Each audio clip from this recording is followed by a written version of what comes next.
네, 안녕하세요. 주식은 역시 기리기리세 기리십니다. 안녕하세요, 기리분들. 자, 매주 토요일마다 돌아오는 그 시간입니다. 이번 주 공모 일정 빠르게 확인해 보도록 하겠습니다. 같이 공부하시죠. 렛츠 기릿.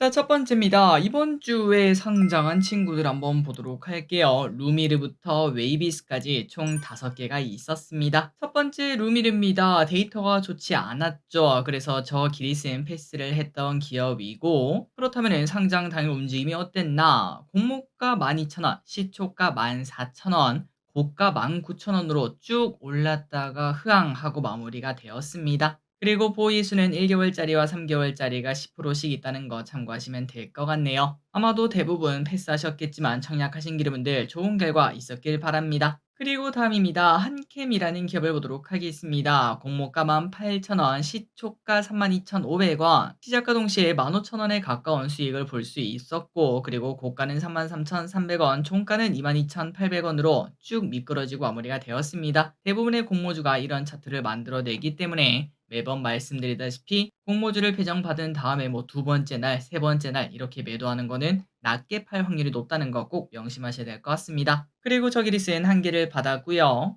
당연히 바로 매도를 해서 14,550원의 수익을 거뒀습니다. 여러분들 전부 다 좋은 결과 있으셨길 바랍니다. 다음입니다. 시메스를 보도록 하겠습니다. 공모가가 3만원인데 시초가가 36,500원. 예상보다 좀 수익률이 낮은 걸 확인할 수 있어요. 그리고 고가도 37,450원으로 살짝 올랐다가 미끄러지는 모습이었습니다. 그래서 저기릿은 운 좋게 2개 받아서 11,000원의 수익을 거뒀지만 만약에 한 개만 받았다면은 수수료 떼고 나면은 남는 게 거의 없는 조금은 아쉬운 결과가 나타났죠. 그렇기 때문에 앞으로 공모주가 좀 많이 남아있는 와중에 공모주 수익이 생각보다 좀 낮아질 수 있겠다는 걱정이 나타나고 있습니다. 아마도 최근 들어 이제 증시가 좀 많이 안 좋다 보니까 공모주에도 돈이 좀 안 몰리는 것 같은데, 이제 미국 대선도 코앞 아니겠습니까? 이제는 좀 바닥치고 증시가 올라가면서 공모주도 좀 좋아졌으면 좋겠습니다. 다음입니다. HNS 하이텍 이전 상장한 기업이죠. 당연히 결과가 좋지 않았습니다. 공모가가 22,000원인데 시초가가 19,390원으로 당연히 하락 출발했고, 고가는 22,000원 살짝 찍고 쭉 미끄러지고 마무리가 되었습니다. 그래서 차트를 보다시피 이전 상장 기업은 역시나 하는 게 아니구나라는 걸 한 번 더 느낄 수 있었고요. 보이예수는 1개월, 3개월짜리가 4% 있다는 거 그렇게 많지 않다는 건 확인할 수 있습니다. 마지막으로 웨이비스입니다. 자, 요 기업 같은 경우에는 저 길에 청약한 줄 알았는데 알고 보니까 청약을 못했던 그 기업. 그런데 결과가 그렇게 좋지는 않았습니다. 공모가가 15,000원인데 시초가가 18,000원으로 3,000원밖에 수익을 안 줬고요. 고가도 살짝 오르고 마무리가 된. 그러다 보니까 잘 팔았다고 하더라도 수수료 떼고 나면은 남는 게 없는 모습이 나타났습니다. 많이 아쉽네요. 그리고 보이의 수는 1개월짜리와 3개월짜리가 28%씩 있다는 거 확인하시면 될 것 같고, 그래서 보시다시피 공모주 분위기가 조금 안 좋은데 좀 회복이 되었으면 좋겠습니다. 다음입니다. 이번 주에 청약한 기업을 보도록 하겠습니다. 성우부터 HM파마까지 총 5개가 있었는데요.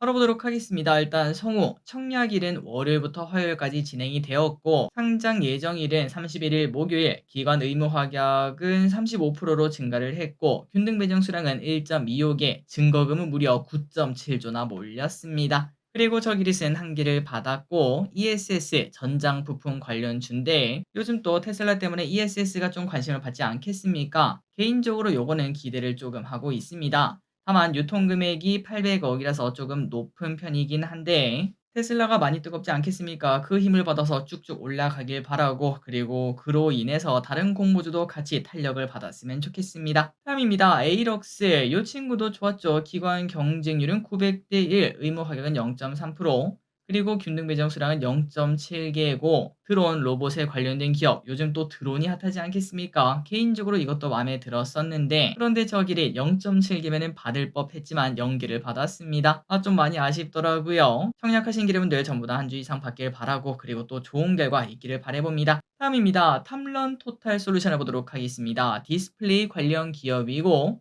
기관 경쟁률은 800대 1, 그 다음에 의무 가격은 6.2%, 균등 배정 수량은 0.9개고 저기리슨 한 개를 받았습니다. 그리고 유통 비율이 상당히 낮아요. 12%밖에 안 돼서 유통 금액은 450억. 이 정도면은 꽤 괜찮지 않나라는 생각이 들지만 사실 요즘 디스플레이가 그렇게 핫한 산업은 아니다 보니까 시장에서 관심을 받을 수 있을지는 조금 볼 필요가 있겠습니다. 그리고 에어레인입니다. 이 친구는 기관 경쟁률 1000대 1, 의무 합격은 0.4%, 균등 배정 수량은 1.2개인데 이게 웬일일까요? 두 개를 받아냈습니다. 이왕이면은 저기리시 두 개 받았으니까 좀 좋은 결과 있었으면 좋겠고, 시가총액은 1,800억, 유통금액은 660억이라고 합니다. 기체 분리막 기술에 관련된 기업인데 좋은 결과 있었으면 좋겠습니다. 마지막으로 HM 파마라는 기업이 있습니다. 신한투자에서 진행을 했고, 기관 경쟁률은 1200대 1, 의무 합격은 0.2%, 그리고 바이오에 관련된 기업이다 보니까 관심을 많이 받았는데요. 또한 환매 청구권도 3개월짜리가 있다 보니까 당연히 청약을 해야 되는 기업이고, 그런데 인기가 너무 좋아서 균등 배정 수량은 0.4개밖에 안 되고,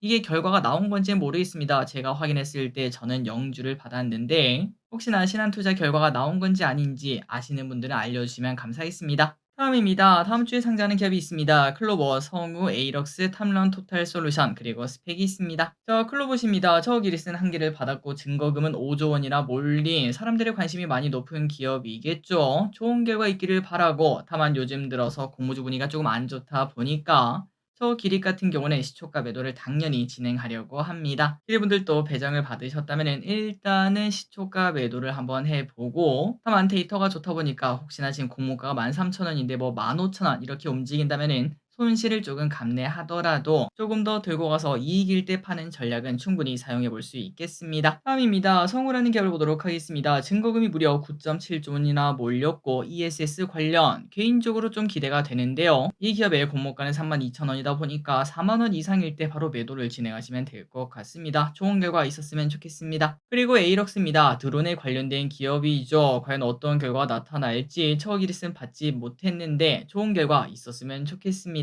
다음으로 탐런 토탈 솔루션입니다. 디스플레이 관련된 기업이고, 유통금액이 450억으로 상당히 낮다는 거, 이게 장점이겠죠. 좋은 결과 있기를 바라봅니다. 그리고 스펙입니다. 스펙은 목요일날 상장을 하는데 개인적으로는 스펙이 공모주 시장의 그 분위기를 확실하게 반영을 한다고 생각합니다. 과연 이번 스펙이 어떤 흐름을 나타낼지 3,000원 이상의 흐름만 나타난다면 공모주는 충분히 살아있다는 의미가 될 것 같습니다. 좋은 결과 있기를 바랍니다. 마지막입니다. 다음 주에 청약하는 게 보도록 하겠습니다. 일단 먼저 말씀드릴 거는 당연히 둘 다 청약하시면 될 것 같습니다. 자, 모두가 아는 기업인 더본코리아 보도록 하겠습니다. 공모 밴드는 23,000원에서 28,000원인데 공모가 34,000원에 확정이 되었습니다. 자, 아시다시피 더본코리아는 백다방, 홍콩 반점, 새마을 식당 등 25개 외식 브랜드를 운영하는 기업이고요. 누구나 아는 그 기업이죠. 그리고 또한 타이밍도 흑백 요리사 이유라 완벽하다는 평가를 받고 있습니다. 그리고 실적도 괜찮습니다. 매우 크게 성장하는 기업이고요. 수요일치 결과를 보면은 대부분의 기관이 34,000원을 초과를 하는 모습. 그래서 공모가는 34,000원에 확정을 내렸고, 기관 경쟁률을 보면은 700대 1, 2,200건이 참여를 했습니다. 대박이죠. 또한 의무 합격도 상당히 높습니다. 10%가 넘는 경우는 그렇게 많이 보기는 힘든데요. 무려 12.2%가 나왔고, 유통물량 예정치는 19%, 그래서 시가총액은 5천억인데 상장 당일 풀리는 물량은 1,000억 정도. 물론 절대적인 금액은 크지만 사람들의 관심이 워낙 많이 높다 보니까 당연히 기름분들이 청약을 해야 되는 기업이라고 생각합니다. 기름분들이 아시다시피 상장 당일의 주가 흐름은 그 인기도, 그다음에 또 사람들의 관심, 거기에 따라서 또 많이 움직이지 않겠습니까? 그렇기 때문에 상장 초반의 단기간 동안은 고평가 논란이 나타날 수 있지만, 그럼에도 불구하고 인기를 봤을 때 주가는 예상보다 더 올라갈 가능성도 있어 보입니다. 과연 더본코리아는 어떤 결과를 나타낼지, 일단 무조건 청약해야 되는 기업은 맞고, 가능하다면 가족분들에게 같이 얘기를 해서 다 같이 청약하는 것도 좋아 보입니다. 다음입니다. 토모큐브라는 기업을 보도록 하겠습니다. 대신증권에서 진행을 하고요. 그리고 공모밴드는 13,400원이 상단인데 16,000원에 확정이 되었습니다. 데이터 잘 나왔다는 거겠죠. 자, 토모큐브는 뭐 하는 기업인가? 세포 이미징 전문 기업인데요. 세포의 손실, 변형 없이 실시간 관찰이 가능하다고 합니다. 그러니까 바이오 쪽에 관심이 있는 기업이라고 볼 수 있고, 그리고 이게 특이하더라고요. 소프트뱅크 벤처와 한미사이언스가 각각 재무적 투자자와 전략적 투자자로 투자했던 기업이라고 합니다. 자, 기름분들이 아시다시피 요즘 바이오 분위기 정말 나쁘지 않고요. 아니, 너무나 좋고요. 그리고 공모주도 한 몇 개월 전만 하더라도 공모주는 바이오 기업들의 무덤이었습니다. 하지만 요즘은 바이오 나오기만 하면 항상 대박을 치고 있는데요. 그렇다면 이 친구도 그 부분을 기대를 해볼 수 있겠죠. 그리고 실적을 보시면은 뭐 바이오텍 당연히 적자를 내고 있지만 26년부터는 흑자를 내겠다고 하고 있습니다. 스위치 결과를 볼까요? 16,000원 초과가 압도적인 모습이고요. 그러다 보니까 당연히 토모큐브 공모가를 높이 잡았다고 말할 수 있겠죠. 그래서 청약을 할까 말까 당연히 청약을 해야 된다고 생각합니다. 청약일은 올해부터 화요일까지, 상장일 예정은 11월 7일 목요일, 최소 청약 금액은 20주 기준 16만 원, 기관 스위치 결과는 960대 1, 2,300건이 참여를 했습니다. 의무 확약은 조금 낮네요. 0.1%고 예상 시총은 2,000억이고 유통 물량 예정치는 32%라서 상장 당일날 600억 정도의 물량이 풀린다는 거 참고하시면 될 것 같습니다. 이 기업도 당연히 청약하시면 될 것 같네요. 자, 이제 마무리해보도록 하겠습니다. 달력이 이렇게 나와 있습니다. 3초 뒤에 넘어도록 하겠습니다. 진짜 공모주 끝나지 않았습니다. 바글바글 몰려있는 것도 확인할 수 있습니다. 자, 오늘의 공부 여기까지 끝났습니다. 항상 이렇게 같이 공부해서 진심으로 감사합니다. 지금까지 기리셨습니다. 빠이요.